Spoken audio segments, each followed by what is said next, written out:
تسا نبی دی ناموس نال غداریاں کر کے پیسے لڑ دے ہو قوماں کولو، تمہیں پتہ ہی نہیں ہے حضور کی عزت کا مسئلہ کیا ہے. تو رب سب سے بڑا غیور ہے. حضور نے فرمایا سب تو بڑا غیرت مند رب ہے. جناب یوسف علیہ السلام دے بھائیاں نے جناب یوسف علیہ السلام نو کھوہ وچ سٹیا نا تے قافلہ آ گیا، انہیں ڈول پایا تے جناب یوسف ڈول پکڑ کے تے کنویں دے باہر آ گئے. قالو یا بشرا ھذا غلام، وہ کہنے لگے وہ کتنی خوشخبری والی بات ہے، یہ وچوں بچہ خوبصورت نکل آیا. بھائی پھر نسدے آئے، انہیں کہا تو ساڑا بھجیا ہوا غلام ہے. انہیں کہا ان کی پروگرام ہے. انہیں کہا وَشَرَوْا بِثَمَنٍ بَخْسٍ دَرَاهِمَ مَعْدُودَةٍ وَكَانُوا فِيهِ مِنَ الزَّاهِدِينَ. انہیں کہا یہ غلام بیچنا ہے، نسن دی بڑی بھیڑی عادت ہے، چند کھوٹے درہم ہی دے دیو اسی یہ غلام بیچنا ہے. جناب یوسف دی قیمت لگی بازار مصر وچ. اے علماء کم از کم 6 مہینے جمعہ پڑھا سکتے ہیں سورہ یوسف دے ہوتے، تسی کیوں نہ پڑھاندے جمعے؟ سورہ یوسف پڑھ کے دسو قوم نو کہ جناب یوسف دی صرف قیمت پئی ہے بازار وچ. رب 7 سال قات لے آیا مصر وچ، 7 سال قات سالی آ گئی. دودھ پیندا بچہ بھی جدو جناب یوسف دے پیراں وچ وکیا نہیں سی نا،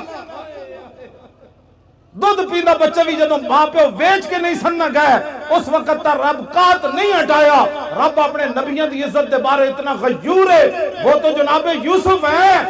اور امام الانبیاء کی بات تو ہے ہی نرالی. اسے زندگی نو کچھ نہیں کرنا، اسے زندگی نو. حضرت خبیب بن عدی دی قبر ہے جی کدھر نشان؟ حضرت خبیب بن عدی صحابی رسول دی قبر دا نشان ہے. مشرکین مکہ نے آپ نو سولیوں تے بدھیا، پہلے سولیوں تے بن کے نا پھر انہاں پورے عرب نو بلایا. انہاں کیا امام الانبیاء دے غلامہ نے جدہ جدہ بندہ ماریا، جنہوں نقصان پہنچایا. ایک غلام قابو آ گیا خبیب بن عدی، اسی نو بند دیتا ہے سولیوں تے. آؤ تے تلواراں تے نیزے لے آؤ تے چھرے لے آؤ تے چاقو لے آؤ تے تیر لے آؤ. ایک بندے کوڑو تسی بدلہ لو. تسی سوچ سکتے ہو ایک بندے کوڑو کتنا بدلہ انہاں لے ہونا. سب تو زیادہ ظلم خبیب بن عدی نال ہویا. انہاں کینچیاں نال آ کے آپ دا ایک ایک جسم کٹیا اور آپ نے پھر تختہ دار ہوتے ترانہ پڑھیا. مکہ تو حضور بہت بعد اچ فتح ہویا نا جی.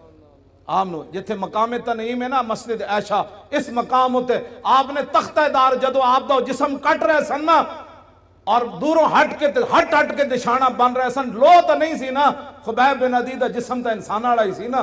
دوروں ہٹ کے انہاں دے نشانہ باز، دوروں ہٹ کے آپ تے تلواراں نال آپ تے چھوڑے لا رہے سن. ایک ایک جسم نے ایک چھوڑے جو لکڑی دے چھوڑے لاندے انج لا رہے سن تے آپ انج تختہ دار ہوتے بدھے ہوئے سن. تے آپ نے انہوں نے ویکھ کے فرمایا تم کیا سمجھتے ہو کہ میں نے جن کا کلمہ پڑھا ہے میں بے وفائی کر جاؤں گا؟ آپ نے تختہ دار ہوتے پھر ترانہ پڑھیا اور ترانہ تا محفوظ رہ گیا کہ حضرت سعید بن عامر الجمحی بعد جدو مسلمان ہوئے تے حمص دے گورنر بنے تے فاروق اعظم کو شکایت آئیاں بھئی گورنر نو مرگی دی بیماری ہے. 4 شکایتان اے علماء بیان کرو. اور کیوں نہ بیان کر دے تسی سیاست؟ انہاں کیا رسول اللہ 10 سال خود سیاست کی تھی، ممبر تے بھی حضور ہی بیٹھے، تخت تے بھی حضور ہی بیٹھے، عدالتہ بھی رسول اللہ دیا سن، بازارہ بھی حضور دا دین سی. کیوں نہیں تسی بیان کر دے؟ تو انہوں کمیٹیاں کہہ دیاں مولوی صاحب تسی سیاست دان ہو گئے ہو. انہاں کہا جس نبی دا میں کلمہ پڑھیا ہو نبی نے سیاست کی تھی. یہ حضور تاں گل محفوظ رہ گئی کہ سعید بن عامر جڑے اس موقع تے موجود سن نہ جو کلمہ نہیں سی انہاں پڑھیا، بعد جو انہاں کلمہ پڑھ لیا. انہاں پھر صحابہ نو دسیا سی کہ انہاں نہ تے آپ نو جدو حضرت عمر کو 4 شکایتاں آئیاں نا بھئی انہوں مرگی دی بیماری، حضرت عمر نے حمص سے تو طلب کیتا. میں جدو حمص دی حدود داخل ہویا نا جی ملک شام جدو میں گئے سی تو میری اکھاں رون لگ پئیاں سن کہ اے او شہر ہے جدے وچ گورنر حضرت سعید بن عامر الجمحی. قبر میں نو نہیں ملی، میں اتھے حاضری ضرور دی خالد بن ولید دی قبر تے، آپ دی قبر میں نو مل گئی، میں اتھے حاضری دیتی. بہرحال سعید بن عامر الجمحی جدو حضرت عمر کو آئے نا 4 شکایتاں سن، انہاں وچ ایک مرگی دی بیماری. آپ نے فرمایا تو انہوں مرگی دی بیماری روزانہ ڈھائے پاندے ہو، بے ہوش ہو جاندے ہو؟ آپ نے عرض کی تھی نہیں. انہاں کہا پھر بے ہوش کیوں ہوندے ہو؟ فرمایا جدو جسم کٹیا جا رہے سی نا سولی تے بن کے اس ویلے میں موجود سی تے میں جدو تصور کرنا میں بے ہوش ہو جانا. اتنا بڑا ظلم ہویا سی حضرت خبیب بن عدی نال. خبیب بن عدی نے تختہ دار ہوتے ترانہ پڑھیا، سنا دے ماں. لقد جمع الاحزاب حولی والبوا قبائلهم واستجمعوا كل مجمعی وكلهم مبدل عداوت جاہد علی لانی فی وساق بمضیعی وقد جمعوا ابناهم ونساهم وقربت من جزع طويل ممنعي وقد خيروني الكفر والموت دونا وحملت عيناي من غير مجزعي فلست بمبد للعدو تخشعا ولا جزعا إني إلى الله مرجعي وما بي حذار الموت انی لمیت ولیکن حذاری جحم نار ملفعی. جب آپ کا جسم کٹ رہے سن تو اس شعر دا معنی میں فرمایا میں موت سے نہیں ڈرتا، موت تو ایک دن آنی ہے. وما بی حذار الموت انی لمیت، فرمایا موت میرا کچھ نہیں بگاڑ سکتی، آج نہیں تو کل تو اس نے آنا ہی تھا. ولیکن حذاری جحم نار ملفعی، میں تے اس جہنم دی اگ دے شعلے کو ڈرنا جڑا پورا لپیٹ چ لے لوی گی.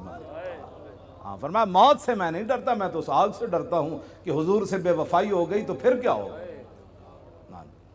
فضل العرش صبرنی علی ما یراد بی فقد بدوا لحمی وقد یاس مطمعی. فرمایا انہوں نے تو میرا جسم بھی کاٹ دیا اور میرے زندہ رہنے کی امید بھی مک گئی. ہزار جسم جب کاٹا جا رہا تھا تو پھر آخر میں چہرے کو انہوں نے تلواریں ماری نا، پھر آخر میں ناک کان انہوں نے کاٹے، آنکھوں کے اندر پھر برچھے تو آخر میں ڈالے نا. انہوں نے کہا کہ انہوں نے تو میرا جسم کاٹ دیا، اب زندہ رہنے کی امید بھی ختم ہو گئی. آگے الاللہ اشکو غربتی ثم قربتی وما ارصد الاحزاب لی عند مسرعی. اب میری غریب الوطنی اور میرے اوپر جو ظلم ہو رہا ہے میں اس کی شکایت اپنے رب کی بارگاہ میں کر رہا. کیوں جی؟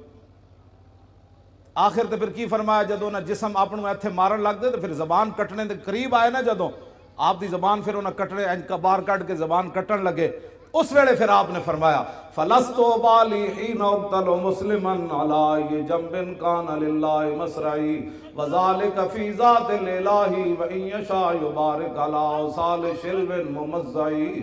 فرمایا میری زبان کاٹنے کے بعد اب یہ خاموش ہو جائے گی. فرمایا سن لو، مجھے تمہاری اب زبان کاٹنے کے قریب آ گئے، مجھے اس بات کی کوئی پرواہ نہیں تم میری زبان کاٹنے لگے ہو، اس لیے کہ میں دنیا سے محمد عربی کا غلام بن کے جا رہا. ہاں جی توجہ جی. فرمایا یہ سب کچھ میں اللہ رسول کے لیے برداشت کر رہا ہوں. وَذَلِكَ فِي ذَاتِ الْإِلَٰهِ وَإِن يَشَاء يُبَارِكْ عَلَىٰ أَوْصَالِ شِلْوٍ مُمَزَّعِي. فرمایا میرا جسم کاٹ کر تم تاڑیاں مار رہے ہو کہ ہم نے حضور کے غلام سے بدلہ لے لیا. فرمایا جس رب کے لیے میں نے یہ اذیتیں برداشت کی ہے نا، میرا رب قادر ہے میرے کٹے ہوئے جسم کو پھر جوڑ دے گا ایسے کر کے. بس یہ اسلام ہے.